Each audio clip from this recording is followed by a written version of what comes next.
52ನೇ ಮನೆಯನ್ನ ನಮ್ಮ ಕಲಾರಂಗದ ಹಿತೈಷಿ, ಕಲಾರಂಗದ ದಾನಿ, ಕಲಾರಂಗದ ವಿದ್ಯಾಪೋಷಕನ ಮಕ್ಕಳಿಗೆ ಉದ್ಯೋಗ ನೀಡುವ ಮಹಾನ್ ವ್ಯಕ್ತಿ ಶ್ರೀ ಹರೀಶ್ ರಾಯಸ್ ತಮ್ಮ ಇಡೀ ಕುಟುಂಬದ ಸಮೇತ ನಮ್ಮೊಂದಿಗೆ ಬಂದು ಇಲ್ಲಿ ವಿದ್ಯುಕ್ತವಾಗಿ ಉದ್ಘಾಟಿಸಿ. ಎಲ್ಲರಿಗೂ ನಮಸ್ತೆ.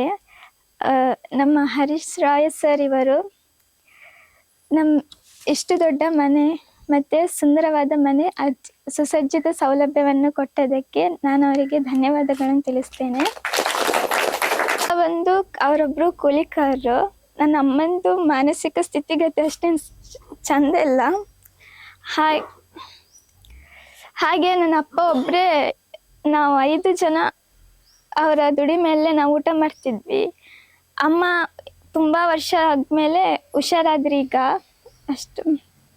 ಇದಕ್ಕೆ ನಾನು ವಿರೂಪಾಕ್ಷ ದೇವರ ಮನೆ ಸರ್ ಅವರಿಗೆ ನಾನು ಸದಾ ಚಿರಋಣಿ ಆಗ್ತೀನಿ. ಯಾಕಂದರೆ ಅಮ್ಮನಿಗೆ ಎಷ್ಟೇ ಆಸ್ಪತ್ರೆಯಲ್ಲಿ ಮದ್ದು ತಂದರೂ ಕೂಡ ಅವರು ಹುಷಾರೇ ಆಗ್ತಿರ್ಲಿಲ್ಲ.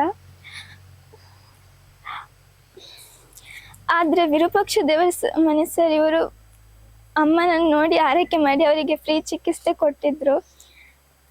ಮತ್ತು ನನ್ನ ಅಪ್ಪ ಬಂದು ಬೆಳಿಗ್ಗೆ 7 ಗಂಟೆಗೆ ಹೋದವರು ಸಂಜೆ 6-7 ಗಂಟೆಗೆ ಹೀಗೆ ಮನೆಗೆ ಬರ್ತಿದ್ರು. ಅವರೇ ನಮ್ಮನ್ನೆಲ್ಲ ನೋಡ್ತಾ ಇದ್ದದ್ದು. ಬೆಳಿಗ್ಗೆ ಚಹಾ ಕುಡಿದು ಹೋದವ್ರಿಗೆ ಸಂಜೆ ಬಂದು ಊಟನೂ ಮಾಡ್ತಿರ್ಲಿಲ್ಲ. ನಮಗೆಲ್ಲ ಊಟ ಬಡಿಸಿ ಅವರು ಹಾಗೇನೆ ಕುತ್ಕೊಂಡಿರ್ತಿದ್ರು. ಸ್ವಲ್ಪ ಚಿಕ್ತಿತ್ತು. ಅದು ಸೌಲಭ್ಯ ಹೇಗಂದರೆ ಹಂಚೆಲ್ಲ ಸೋರ್ತಿತ್ತು, ಮತ್ತು ಬಟ್ಟೆ ಎಲ್ಲ ಒಣಗಲಿಕ್ಕೆ ಕಷ್ಟ ಆಗ್ತಿತ್ತು. ಬಾಗಿಲೆಲ್ಲ ಅಷ್ಟೇನು ಇರ್ತಿರ್ಲಿಲ್ಲ. ಈಗ ಅದನ್ನೆಲ್ಲ ಕೊರತೆಯನ್ನು ನೀಗಿಸಿದರೆ ಅವರಿಗೆ ನನ್ನ ಪರವಾಗಿ ಧನ್ಯವಾದಗಳನ್ನು ತಿಳಿಸ್ತೇನೆ.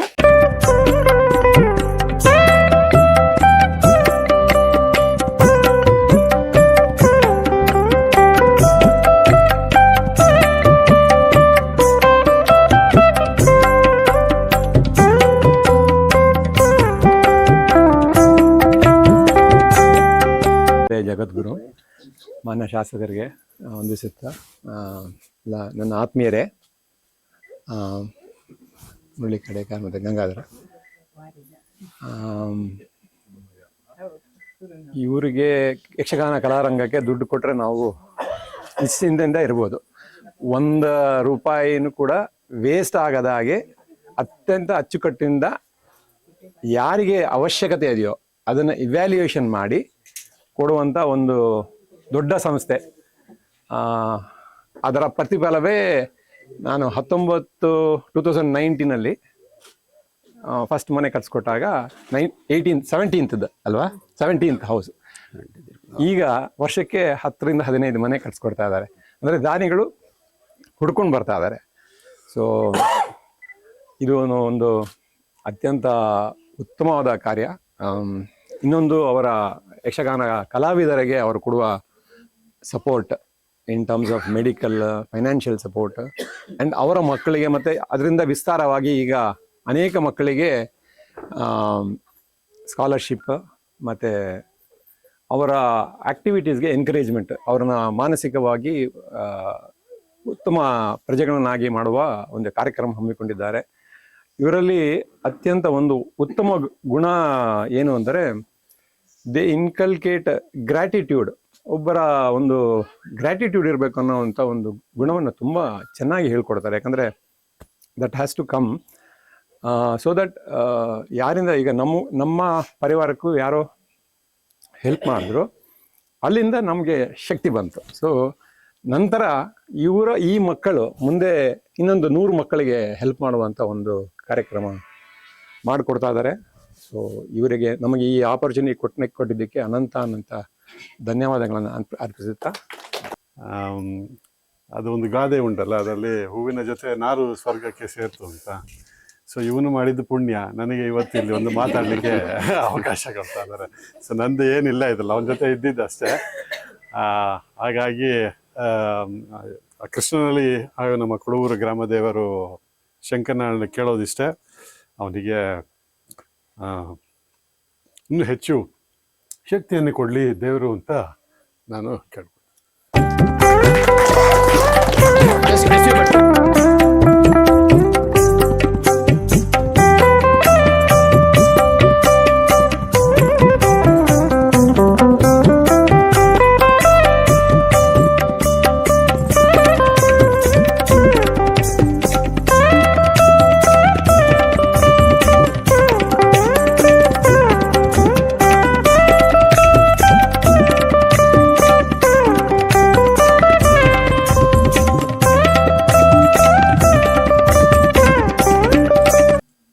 ಮರ ಕಡಿದು ಮನೆ ಕಟ್ಟುವ ನಾವು ಗಿಡ ನೆಟ್ಟು ಬೆಳೆಸೋ ಕೂಡ ಬಾಧ್ಯರಾಗಬೇಕಂತ ಹೇಳ್ತಾರೆ. ನೀಡುವ ಮಾಡುವ ಭಕ್ತನ ಕಂಡಡೆ ನಿಧಿ ನಿಧಾನವಾಗಿ ನಡೆದು ಬಂದಂತಾಯ್ತು ಅಂತೇಳಿ.